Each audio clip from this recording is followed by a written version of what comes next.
Hey, welcome back to another episode of It's a Football Thing. As always, I'm your host with the most, your balanced blue, RJ, and I'm joined by my handsome Gooner man, Scott the Gooner. How you doing this evening? Doing well, mate. Doing well. It's been a while since it's been just me and you on here. Robbie's in recovery mode from his big trip to Melbourne, sitting on the couch watching the game, hopefully thinking of us, got us on his phone or something. But mate, it's a pleasure to be here with you for a good little recap. How are Beautiful. you? Yeah, doing pretty well, thanks, mate. Good to hear you're going well. And like you said, Rob looked like he enjoyed quite the trip down Mm, south in Melbourne. And it was nice to see, despite it not being our teams, to have a mate of ours be able to get up and close with David De Gea and rest of the players, Sancho. We all know what you think of Sancho and how great he is. But in all so good. seriousness, how awesome is it to be able to go up and see your mates up and close? So awesome for Rob and all of the other United fans that regularly follow this channel. Congratulations. Hope you enjoyed the experience. But speaking of experiences, it was quite a surreal experience for me watching Chelsea play at midday on a Sunday, How good is sitting it? on the couch. Everybody in the UK, all of my friends are saying this is a ridiculous time getting up at X o'clock. I'm like, welcome to our world for the last 20 years plus. It's just been, I don't feel sorry for them because obviously the Nah, situation, but no pity, to mate. empathize. It's to empathize what we go through. But in all seriousness, it was awesome to watch the game, and Yeah, we'll yeah. talk a little bit about that. But let's welcome the people in the couch this evening. Yeah, a couple of champions in the live chat. We got Justin here. A couple of great days on tour with Rob and the boys. Absolutely. I know there's heaps of them there. And I've got the game on at the moment. They're playing Palace at the moment. They're currently up 1-0. Martial with another preseason goal. We'll talk He's about him cooking, mate. soon He's enough. cooking. Yeah, he's looking sharp, but I know the boys are having fun. We've got Dieter here. Dieter, good man. Good morning, evening, and you're part of the world. Nice to have you. We're all good here. We're all smiles, man. All smiles. FPL Rubber Ducky, make sure you stick around, champion. I am unveiling my FPL juggernaut tonight, and I can't wait to hear exactly what's wrong with it. I'm sure you'll tell me. We got Shano here, my man Shane. We're going to talk about that Newcastle friendly a little later on in the show. We got Daniel here. Um, and Shano's kicking off. Shano's not mucking around because this is where I wanted to start tonight. RJ. Shane's saying preseason matches mean absolutely nothing in my eyes. It's all about fitness. And I've got a poll in the live chat at the moment asking what people think. For me, I actually think preseason matches are important in terms of building combinations. They're as important as the club wants them to be. Because for me, if your club does its business promptly and your manager is settled and your squad is settled, these are valuable opportunities for players to start building chemistry, particularly when you've got a new acquisition. Of course, fitness is a pivotal component too. And I do read into the results as well. Like, I would have been thoroughly disappointed if we didn't beat Everton the other day, which we did. But I think that combination building and that fitness building is really, really important. Shano doesn't rate them. He doesn't think they mean anything, but he does acknowledge it's about fitness. And before we get your thoughts, just want to say hello to Antonio from the Football Tragics. Antonio, you look like you had a good time in Melbourne, man. But Oh, nice of didn't you he to be ever? here. Antonio is more committed than Rob. Look, his team's playing, and we got Antonio in the chat. What Robbie, a show good yourself. example Antonio is setting. Top This bloke. is what Yeah, every other United fan should be doing right now. there's a vacancy for a United fan on the channel right about now. We've got Chelsea database here. Not much, my man. Not much. Welcome. How important are preseason friendlies to you, RJ?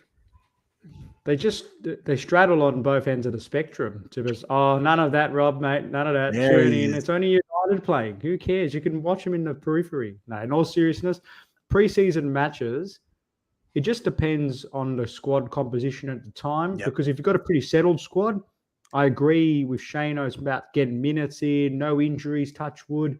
But for teams that have got a lot of new faces coming in, or not just new faces, those that are on the fringes, returning loanees. You got players that were on the cusp of the first team last season that didn't quite cut it. This is really their opportunity in a risk-free environment to show how they've progressed from the previous season to now. So for me, it's more from a tactical standpoint. How do you try and experiment with new formations, setup systems, personnel? Because I'll give you the example for us. We played Club America 1-2-1. Who cares about the result? It was all about seeing the players playing together, different combinations. We literally swapped two teams across two halves. So that particular match, it was hard to get too much insight from it because it was all very scattergun and it's not a fair representation of reality. So to answer the question, how valuable pre-season, the answer is, unfortunately, it depends on the context of that particular team. And I would say the pre-seasons, friendlies, they get more importance and of more value the closer you get to the season because you've got a closer understanding of where your team is at before the start. Yep, spot on. Look, a couple of comments in the chat I want to have a look at. We got Antonio here saying pre-season's good for the players trying to fight for spots or looking at redemption. And we're seeing one of them. I've got the United game on just to my side here. We're seeing that for a guy in his team, Mr. Martial, who's at least doing a bit of damage this pre-season. And for a new coach, of course, like Ten Hag, it's really important too. I saw a lot of people on Arsenal kind of Twitter in the Twitter sphere complaining that we've taken so many players who clearly are on the way out or want to leave. I actually think those players need to be on tour because how do you increase their value or how do you get a decent fee if no one's seen them play in a long time? You've got to put them in the shop window. So I also think from that point of view, it is important. You've got to put these guys in the shop window. They've got to be seen. People need to remember them.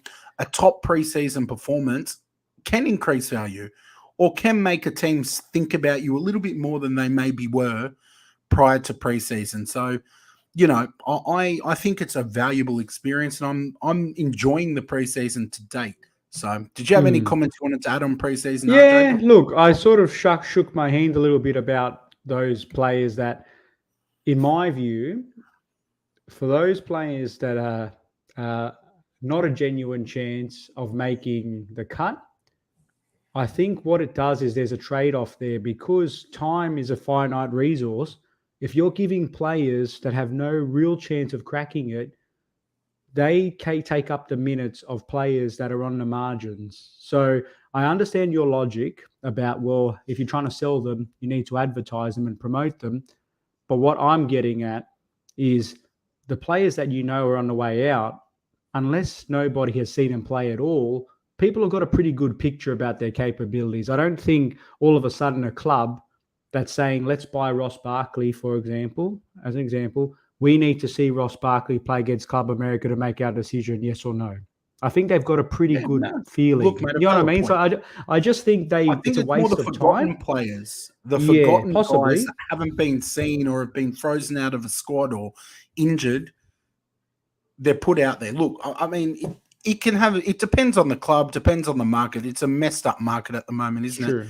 When the world's poorest club is signing the world's biggest superstars. So we're in a messed up place. And I think, look, just to wrap up this point on preseason, Shane raises a good point.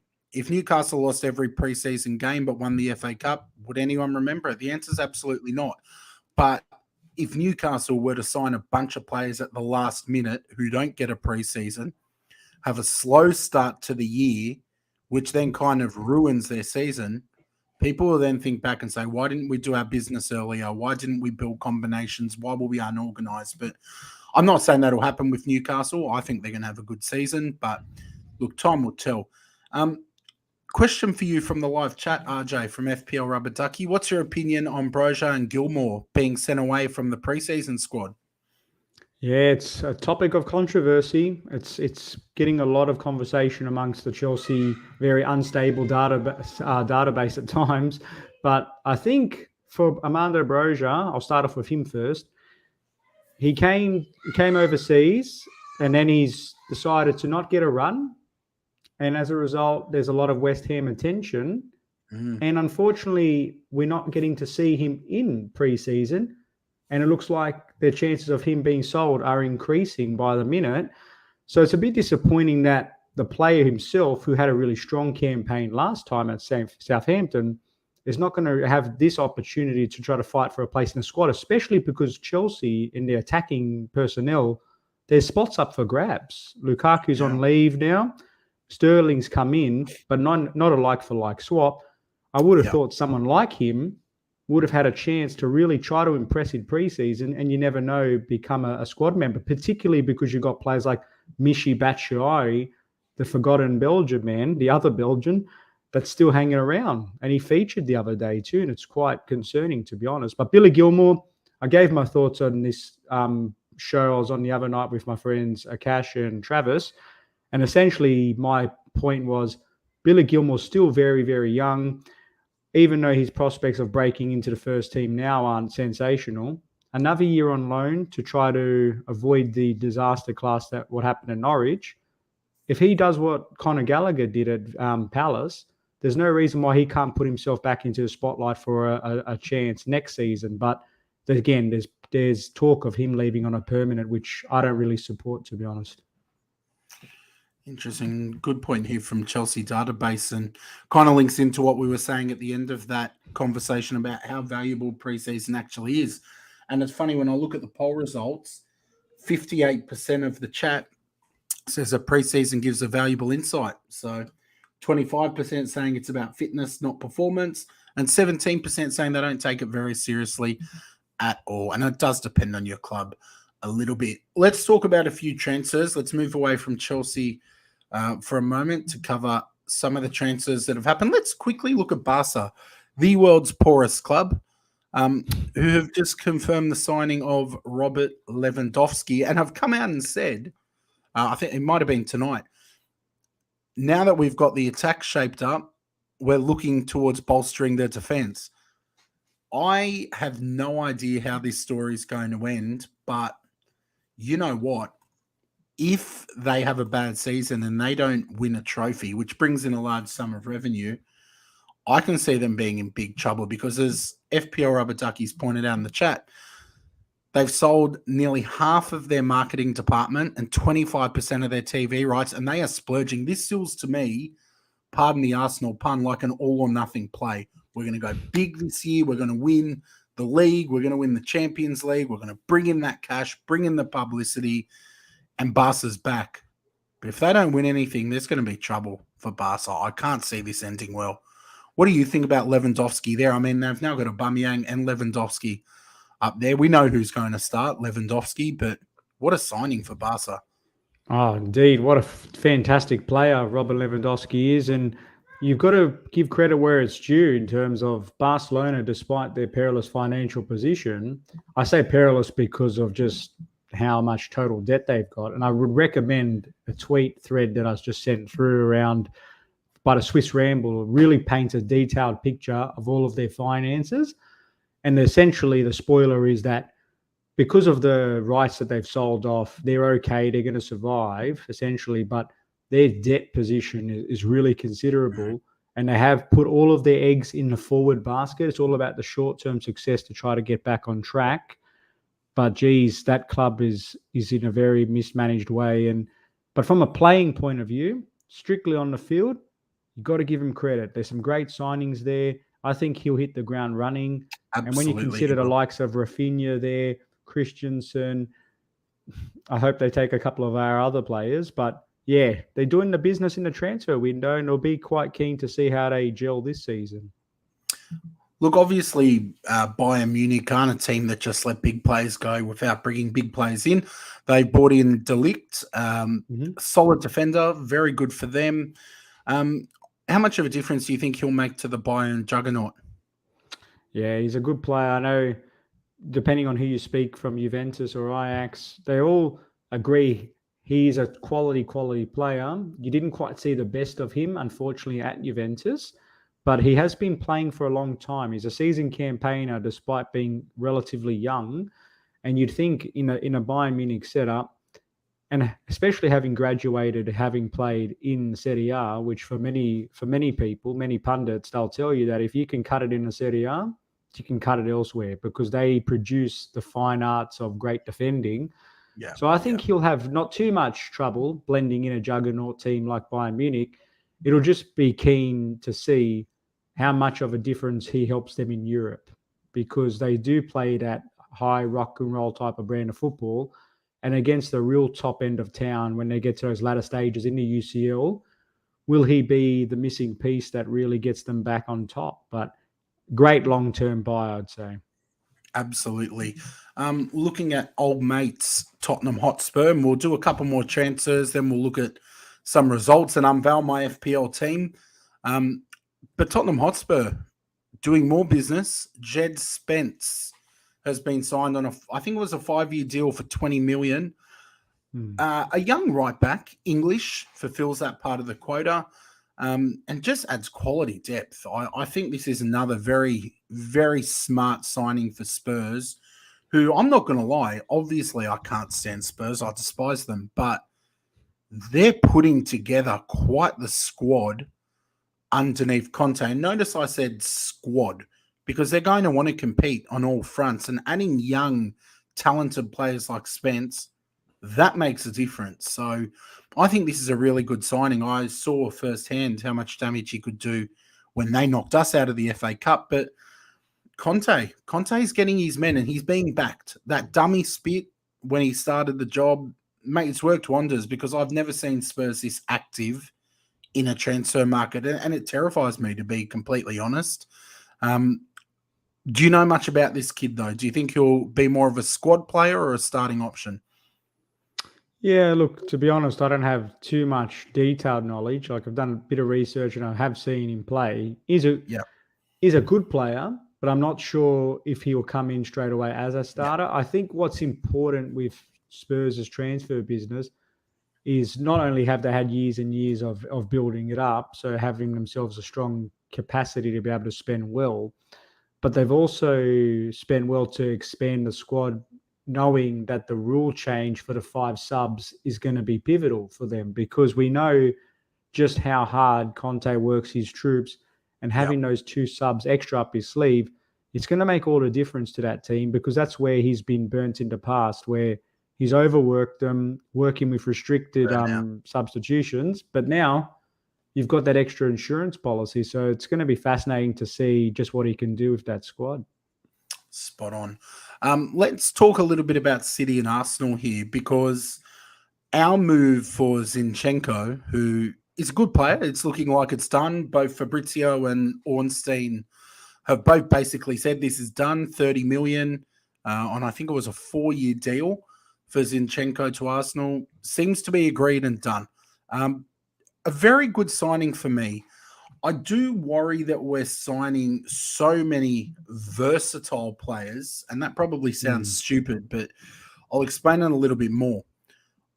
I still think we're at a stage where we need players who have mastered positions for our starting lineup. Zinchenko would not be coming to Arsenal to sit on the bench and be a rotation option. He's clearly starting somewhere. Kieran Tierney is the better left back for me. Granit Xhaka is not going to be dropped. Thomas Partey is not going to be dropped.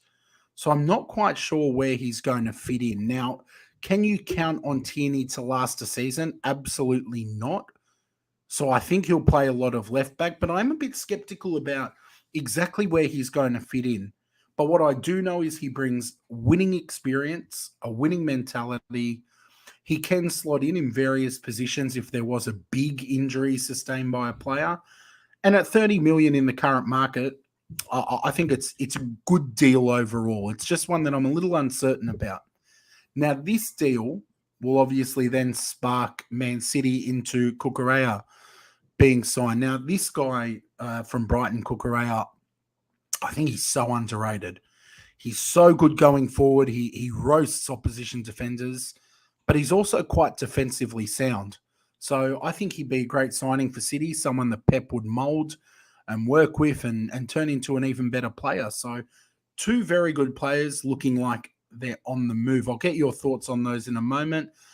Just want to say hello to our man Emad from Man Cave United. I know the boys have been having a ball over in Melbourne. I hope you enjoyed it, Emad. You deserve it, mate. You deserve it. What do you think about those guys? Cucurella, Zinchenko. Does Zinchenko in an Arsenal shirt make you take us a bit more seriously? We spoke about the importance of squad depth, particularly what's happening at Tottenham. And I just think that gives you that extra bit of surety at the back.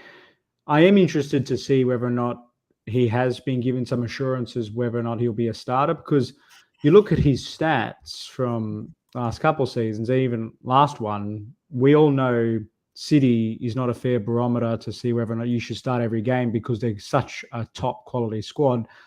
But 15 matches in the Premier League, 8 in the Champions League, just over 1,000 minutes, relative to some other starters, they're having 2.5, 3 times that.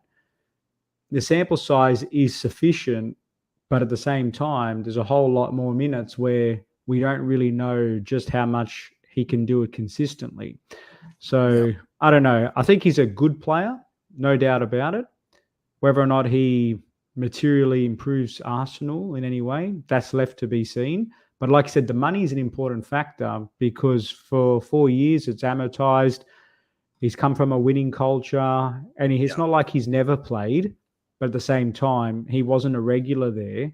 And you've got to have question marks about his consistency over the full campaign. But again, where Arsenal have started from, with all due respect, to getting someone of his quality, I think it's a definite positive for the club. I'm not sure. I think it's a positive for the player as well because you'd expect him to get more minutes for his development because he's quite young. Yeah, and to Dieter's question, what do you think? Will he start based on what you said? I don't think he starts over Tierney because I think Tierney is the better player. Agreed. But it's also really sad to think that Tierney never lasts the season. And I don't think he will this season either. So I could see him being a starter if Tierney's out. And I just don't know how Mikel Arteta is going to structure our midfield this year. There's been talk about Zinchenko as a DM or things like that. He has played some centre mid for City. I don't know, though. I don't know. I actually don't think he starts unless Kieran Tierney's injured. But there will be heavy rotation. Remember, we had no European football last season. We're back in the Europa League now, so we're going to need to manage the squad really effectively. And I think he'll play, but not be a regular starter. Koulibaly. Interesting. RJ. Yeah. Koulibaly. What a signing.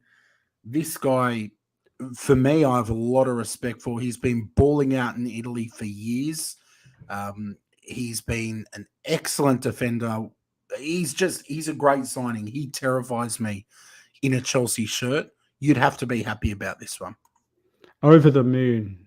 New KK, he's a giant. He's athletically gifted. He's Mr. Consistency. I've been listening to a lot of commentary from some very profound Napoli and Serie A experts, and I've seen him for many years. We've been courting this guy since 2016, but now he's at 31, a 4-year deal. It doesn't scare me in the slightest because of just how available he's been. And again, not only has he been demonstrating longevity, but he's been one of the top players year in, year out for Napoli, and not just as a defender, but as a player in Serie A. And I just think, again, experienced leader, warrior, great tackling technique, and not just his physical frame, but if you look at his individual stats, like he's a great dribbler. Progressive passing stats are incredible. The amount of goals he scores from the aerial threat that he offers, and even sometimes his aerial win percentages are low, but that's because he's such a physically aggressive player. He'll back himself more often than not from a losing position to at least compete for the play, and that affects his winning percentages. But overall, this guy, I just think, is going to be such an upgrade to our defense because we've lost Rudiger, who was fantastic on the back end. Huge. Lost Christensen again, who had his question marks, but a technically astute defender. This guy comes in and demonstrates all of those qualities for a longer period of time. And he's got his connection, and he's the captain of Senegal, plays with Edouard Mendy, the goalkeeper for Senegal. We'll have that relationship with Thiago Silva. So I just think, wow, this guy comes in, he acts as the bridge. Thiago Silva's 37. The guy's like Benjamin Button of football, but eventually he will start to, fade out. At 31, this guy can be the next generation to help usher in the prodigies. So overall, fantastic signing. The price was fair, and I just think this guy is going to really be a strong value add to the team. Matt, I agree with you completely, to be fair. Completely agree. We will talk about a couple of the preseason friendly results. We saw Liverpool got a victory. They beat Palace 2-0. And for those wanting a score update on the United and Crystal Palace game, it's almost half-time and it's still Manchester United 1, Crystal Palace 0 with a nice Martial, tidy little poacher's goal, making a run on the left-hand side of the box. So United up 1-0 at half-time. Well, almost half-time, still a few minutes. We saw Liverpool get the win over Palace, which I don't think shocked anyone. Arsenal against Everton. Everton were dreadful, mate. I'm not. This is not Frank Lampard banter. This is beyond that. This is me looking at a team and thinking, boy, oh boy, they're going to have a hard season.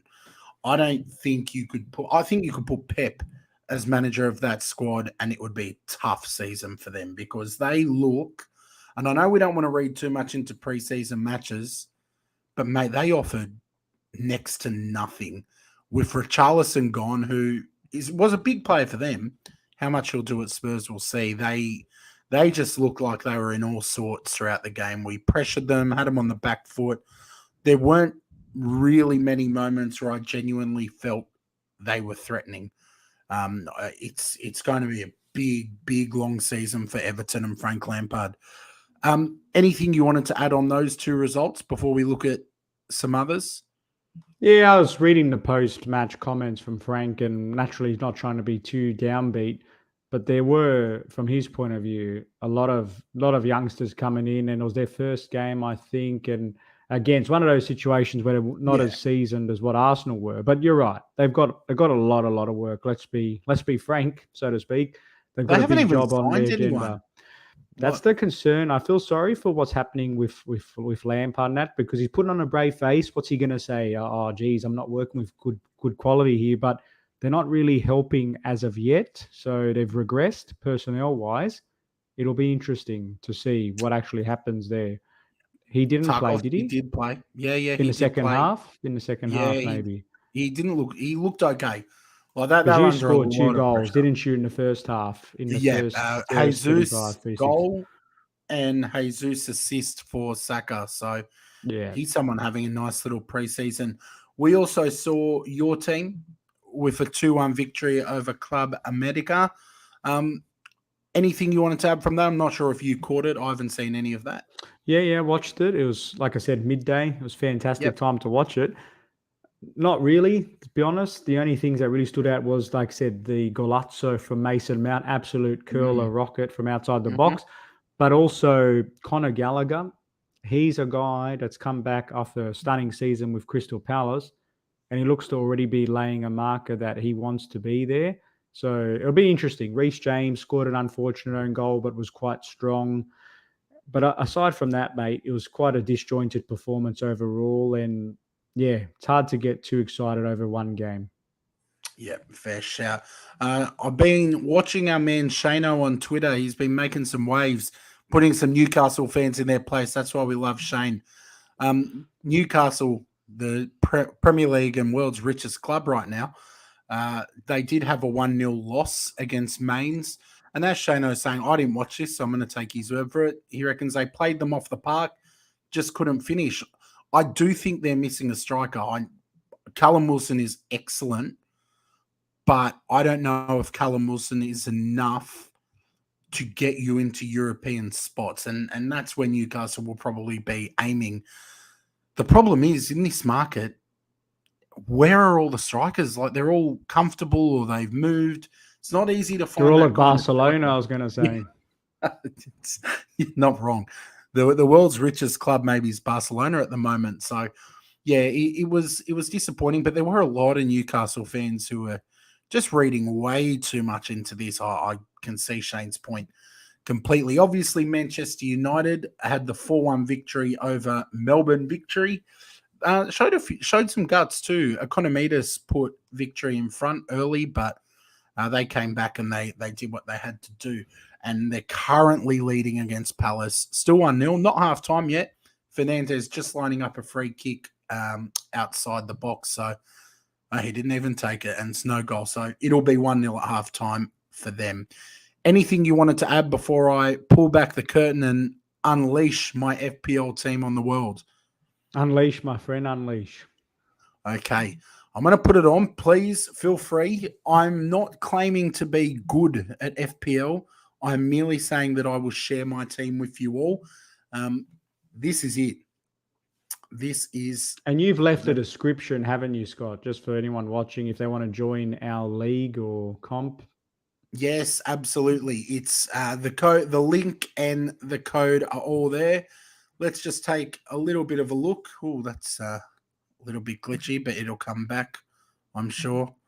It's not very good unveiling, is it? I don't feel very grand. Let's refresh it. Come on. Where are we going?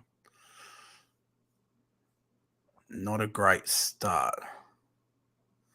Okay, I've got Mendy in goals, and I know the picture hasn't come up yet. There we are. Mendy in goals. I think Chelsea's defence has got a hell of a lot stronger with Koulibaly, and I don't think he'll be your last defensive signing. I've got RJ, my favourite RJ, Reece James in there. Oh, sorry. I thought you were talking about me. Simply, mate, his goals. I remember he was just tearing the league apart last season before his injury.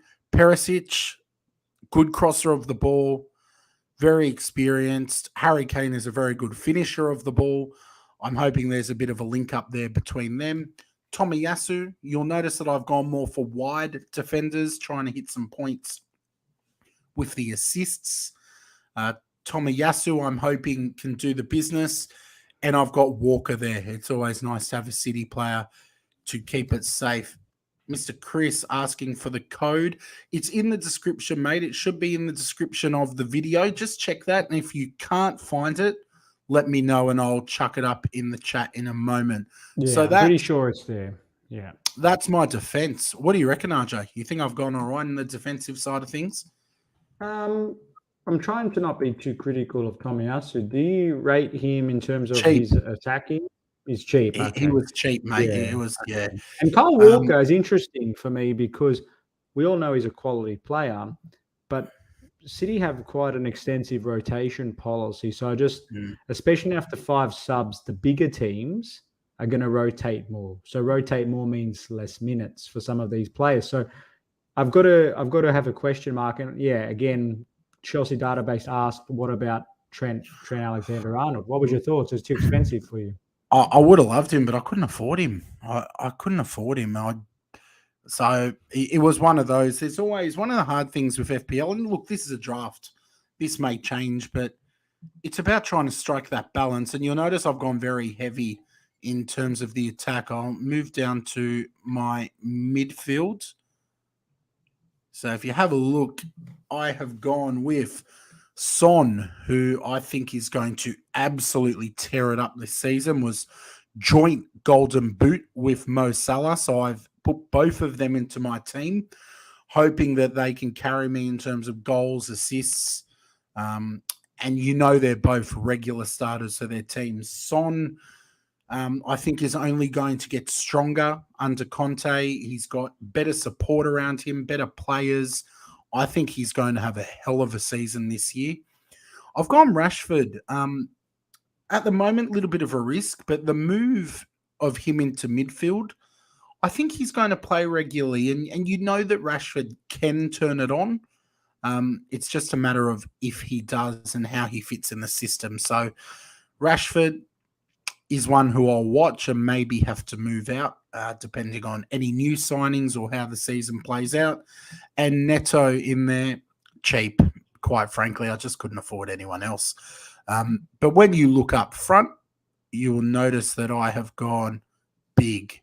I've gone with my man Haaland, and I've gone with Gabriel Jesus. I think Jesus is just going to banging goals. He's going to get assists. He's going to be a vibrant part of the attack. Haaland, no description needed. Burn Leno on the bench because when he does go to Fulham, and I think it's going to happen, he will be their starting keeper, and he is a very good keeper. And then I've just kept it very cheap on the bench. So that is my FPL team for this year at this moment in time. One of the boys will unveil theirs on Thursday night stream. We'll probably go with you, RJ, and then Robbie can show his next Tuesday. But feel free, if you're watching this back on replay, Give me some criticisms. Give me some feedback. Tell me what you like, what you don't like, why I'm not going to win the competition, or why I may just win it this year. Would love to hear some of your feedback. What do you think of my team, RJ? I think it's very first team stacked. Obviously, the bench is pretty ordinary. Obviously, because of the funds, that's how it works. Yeah, like I said, strong defense. Had some questions about Kyle Walker, Tomiyasu, but you explained the why for Tomiyasu. The midfield's pretty strong, particularly you're banking on 3 or 4 players to do a lot of the legwork in this team. I've got to say, overall, the balance looks pretty good. Jesus, look, there's a little bit of what's it called? A little bit of your fan coming into it. You're hoping that he kicks on with Arsenal. Yeah, he might, but that's a bit of a risky move for me. But I understand he could very well take off. Neto is not as bad as what I think you're making it out to be. I actually think he's quite good for Wolves, so it's not such a risky one there. But to me, because I'm a little bit more balanced, I'm just a bit concerned with that bench, particularly if you get 1 or 2 injuries, mate, because I like your high-risk strategy, but I love it. High risk. Look, and Dieter throwing in some good advice, maybe going with Botman or Mark Guehi on the bench. There's potential. There is potential. And I think these preseason matches, you can kind of look at the teams that have been promoted and look at guys who get a start or maybe break into the team. So, but I know these guys are fit at this moment in time, and I'm going for as strong a first team as possible. Nico Williams he'll play. I do think he'll play. Leno will be Fulham's first choice goalkeeper. It's just the other two that I'm not quite sure about. But feel free, guys, in the chat to share your thoughts. If you're watching back, leave a comment. Let us know what you think, and we'll show another one of these on Thursday night. If you haven't already, the code and the link to join are in the description below. Please check them out and join. It's always more fun when there are lots of us, and you can always come in and put some bantering on us boys when you're in front of us on the ladder. RJ, I think we've covered just about everything we wanted to cover on this lovely Tuesday night. I'm going to confess I've got no quick fires. Do you have a quick fire you wanted to cover before we wrap this up? Sure. Just for the channeling our inner Rob, I came prepared. My question for you, Scott Borg, is what's the current show that you want to tell everybody that you're watching at the moment?